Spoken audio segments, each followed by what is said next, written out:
Yada se yemo kwa baby Adom TV Badwam dwumade no eso de edu so ye ba be hwese de apomuden mu nkomo no etie mambotma yada se me wo Faith Homeopathic Clinic ewo ha ye no be di nkomo abusia mu akwa be ye nua na bia bokọ de ye me Adom mo ye fenso ye nim se mama Faith ene papa Faith omo hoye yada se Dr. Abigail ni hu wache me share tu senior se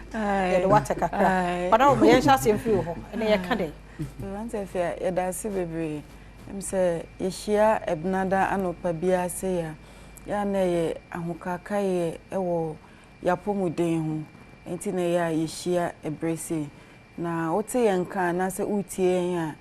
Faith Homeopathic Clinic a ye wo Accra ha na se Ghana ha ye wo baby bebre Accra ha ye di adwuma wo Santa Maria Antieku Junction anase Santa Maria Abuya Junction ukokumase a ubehu yen Koforidua Takrade ena Bugoso na dodo na ti Faith Homeopathic Clinic ebinim ese yesa kwankro yare but ebinim ti me sense say oti Faith a eye kwankro yare ehu adwuma ena yeye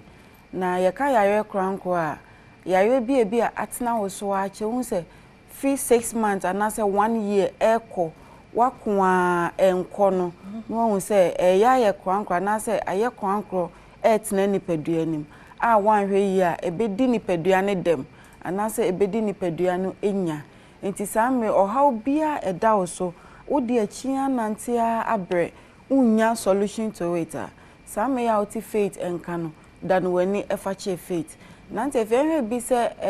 enei weda ya ye wo mu samme obia wo dompe mu ha obia dodo na akadem because awono ewura nipadua ni mu a se de pains ne emma joint no nti nante ekra se nipa no nante kra eden se nipa no so beduma yen kakaka so be nante a sa meduku bi ode a chechire ni kotodwe ane na possible ansa wahehye ne maguso a watimi apie no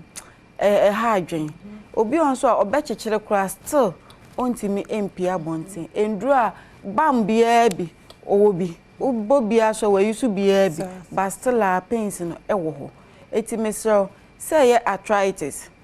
osteoporosis osteoarthritis polyarthritis anase dompe mu ha biara no dan wani efache Faith said na meka say whether we na ban enye obi owo sa ha ya mabobo esu nkwa na enya sa joint pains no obi oho no ma onimu bia but esan say awoni wura ni padua na ma blood vessels na anase ntina moja no enam no aye na remu aye enketwa nti moja no entimi emfamu ye no tubon se onante kakra bia na joint no anase enines and aye stiff nti se aye stiff a depends nso ena eba nti okwa na ache wagina ho won se net enti no obia hu se ebia nipadua no esesa ami pains bi eba joint ni mu no entem na e wo se ututu nwana mu obi on so na eye vitamins bi anase minerals bi na olaki ewo that area no enti whether necessary no na akoyi number anase e depends no eba but we nyina ye kan te fia se wanye hwehwemu a unhu de bia se de meka wanye hwehwemu woni padua no mu a unhu se bibi ekoso wo de unhu se awo na aba na ye se awo ba de joint pains na eba nti no waposo eye oyasa enya no kwasa me se ba omanya stroke unse nerves no adamage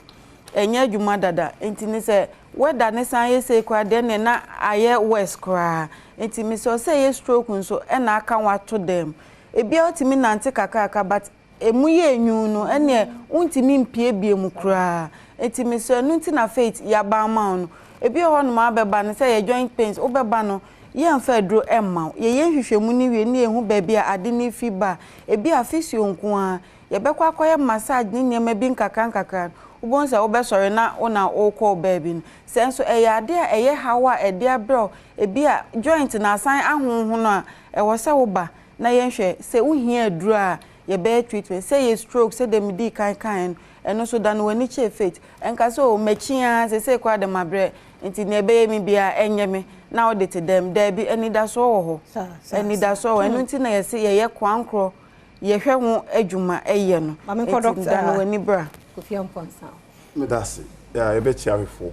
na ya chia prophetess Dr. Elizabeth Faith oba kodu fo ho fefo a wa ho brase na okofa faith Homeopathic clinic ba Ghana ha ne nyame adom etimi esum Ghana nyina ba bia Ghana kopim bia na bi branches ni bi o se na bia obi o yare bia betimi aba be dia papa na ya da nyame ase se de na Dr. Abi kan o se ye hwe yade de yade ye nipa ni bia no odin obi ho a ofa aduru no ne yade na ba woni maduru a wonum se yade no hodu se nyi hodu na wonum eno nti na faith o ba edi mfidi ye adwuma inya adaje mo nipedua no hwe nipedua no hwe yade aba ekwan fa so ba ne de hodu aka no nti ye kontem e konso a emabim na de tie ne se na oka no mpemu hawo no mpenu hwe se de ekuta nipedua no ne bo nipedua no ho ban sa na nyame ye no se no mpenu mo nipedua ba na mmoa me ntimi enye movement eno e wo se obia no mpenu mu ye den obekoto obeso obetumika bibia ye no mpenu nti se wo abofra to obofra no mpenu ye over 300 se onyina na bi kika bom se na bi mu ba dinti na be 206 tumunyina no mpenu de ka no ye onia ebu wadwene ho ban ye ode vital organs no ebo ho ban ye ode ukotodwe ufimo no sere ha no do mpenu nyina nnewa nti eno nso na emu ode nyame ye ne sa nti se wo anhwe ni ye a se wo do na esi wo na se mu bu ba bi obi be hwire si no obi hwire si ho a ne na mbebu because no mpenu mu nya de nti esa wo hwe no mpenu yi na de tie ne se Nyankopon nim die mu no bo nipa no wo ye ne se o manipadua no eye ade e be manipadua no nya fapem ahoden eye wo cells no nti wo cells no nipa bia be ma bia wo cells no over 36 trillion oba ye 28 trillion na eno na ebi kika bom na ye adwuma pa ne ye se ebi ye tissues tissues no so na kika bom na be organs the organs no nipadua bia no organs no eye makoma 78 so what I say enti your vital organs ano de adwuma ye be 3 seconds ko abewu ebi ye o heart ebi ye o liver o brain ebi ye o kidney na o lungs sa na ma 5 we no say emu ba kokora de adwuma ye be eyi a de Nyankopon so hye da de sie yi unsa won finka se no ho no de hye enti ehye emu na ebo ho ban enti se ho ba asempe na ubewu ano ba nipadua na aka nyina study ahwa wo skin na eno nso ka organs no se acid na se nhwehye kwahwe obi kuso a ne hunam nyina ba wo ba to otiase etu obi nan na otiase obi nsa na otiase ni nyina ne se o vital organs no eye adwuma messe nipadua no ohaw ba mu a to ho na montem na ehwe de nipadua mu oduo ye waduo ho ye wonfidi ho ye besse se o ba fa number we freye se ye wani se ye stroke se arthritis diabetes kidney bibia obia no faith Homeopathic clinic ye o ba ye behwe na ye organs na ma obe ma sori no so no ba ye be ka ho asmacho e de ye nka ho asem nti fa number na frey number no ye 0540 71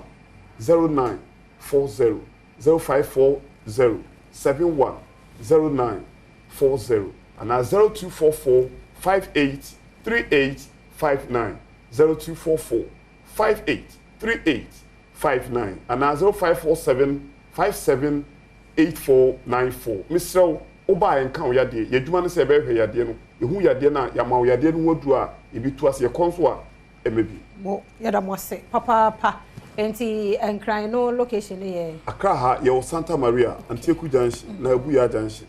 Koforidu ade Police Junction Land Managers Road